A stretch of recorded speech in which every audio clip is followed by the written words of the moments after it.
بسم اللہ الرحمن الرحیم۔ بادشاہت چھوڑ دی۔ خالد بن صفوان ایک روز ہشام بن عبد الملک کے یہاں مہمان ہوئے۔ خلیفہ ہشام نے خالد سے کہا کوئی قصہ سناؤ، تو خالد نے کہا کہ سنیے، ایک ذی علم اور صاحب اقبال بادشاہ خورلک کی طرف سیر کے لیے نکلا۔ اس نے راستے میں اپنے ہمراہیوں سے پوچھا کہ بتاؤ جس قدر مال و متاع میرے پاس ہے اتنا کبھی کسی بادشاہ کے پاس ہوا ہے؟ ایک پرانے زمانے کا بوڑھا بھی ساتھ میں تھا۔ وہ کہنے لگا کہ اگر اجازت ہو تو میں اس بات کا جواب عرض کروں۔ بادشاہ نے کہا بہت اچھا، تم ہی بتاؤ۔ بوڑھے نے کہا پہلے آپ یہ بتائیں کہ جو کچھ آپ کے پاس ہے کیا اس میں کمی نہیں آئے گی، اور کیا یہ سارا مال و متاع آپ کو ورثے میں نہیں ملا، اور کیا آپ کے بعد یہ مال و متاع آپ کے جانشین کو ورثے میں نہ ملے گا؟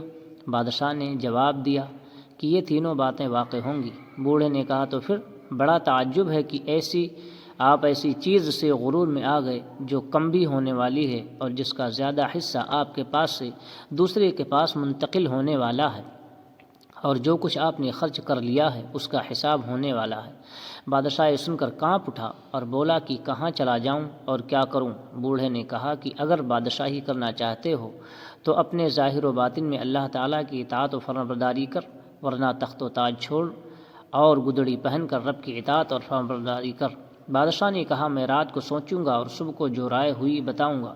چنانچہ صبح ہوئی تو بادشاہ نے کہا کہ میں بادشاہ چھوڑ کر پہاڑ اور چٹیل میدان اختیار کرتا ہوں، اور بجائے پوشاک شاہی کے گدڑی پہنتا ہوں، تم بھی میرے ساتھ رہو۔ چنانچہ ان دونوں نے ایک پہاڑ کو مسکن بنا لیا اور مرتے دم تک وہیں رہے۔ یہ قصہ سن کر ہشام اتنا رویا کہ اس کی داڑھی آنسوؤں سے تر ہو گئی، اور کام اپنے دونوں بیٹوں کے سپرد کر کے گوشہ نشینی اختیار کر لی اور اپنے محل سے نہیں نکلا۔ یہ حالت دیکھ کر اراکین سلطنت نے خالد بن صفوان سے کہا کہ تم نے یہ کیا کر دیا اور امیر المومنین کی راحت و لذت کو گنوا دیا؟ خالد نے کہا کہ میں معذور ہوں، میں نے اپنے اللہ سے عہد کر لیا ہے کہ جب کسی بادشاہ سے ملوں گا تو اسے خدا سے ضرور ڈراؤں گا۔